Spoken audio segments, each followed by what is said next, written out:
I'm standing underneath my favourite tree that I like to walk past every time, and I'm just going to give you a shot up into the branches. And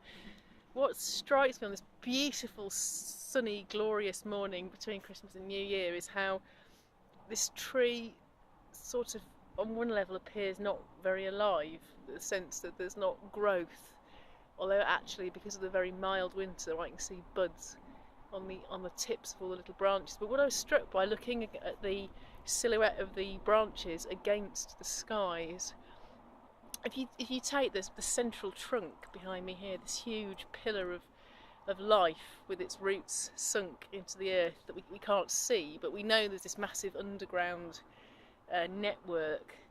of roots drawing up sustenance from the earth. But then when you look at those amazing branches up there, there's a sort of an energetic sense of the movement outwards,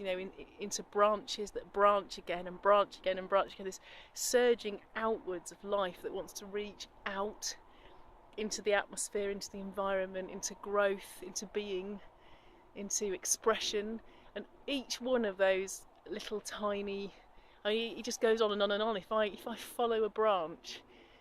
it forks and it forks again and it forks again, and then there are 3 or 4 or 5 more little branches that split off, and each one of those tiny little shoots at the end has umpteen buds on it.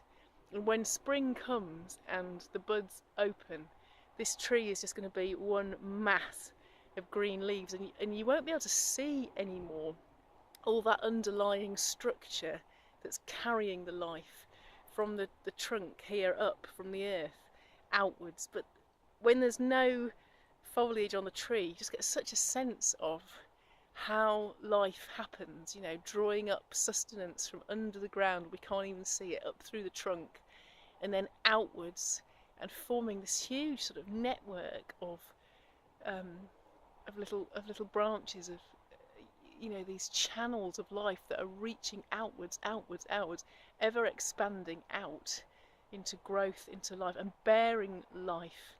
with them as they go, bringing that life out into an outward expression. It somehow feels very incredible looking at it, and it's only now in winter, when the leaves aren't there, that I'm looking at it, realising how much of a structure is there. And I was thinking about that in terms of us, as human beings. It's the same process somehow as we move outwards into the expression of ourselves, of our selfhood, into the life that we are here to give expression to. That sense in which there has to be that sort of structure, that strength, that underlying sense of these sort of channels that bring life into the outward expression. And when eventually the blossoming happens, the fruit is born or whatever, or the foliage bursts into expression that everyone can see, there's so much that's gone into bringing that into being, that has to be put in place, that has to be solid. This sort of network of connectedness, this sort of solid structure of life that's permanently in place there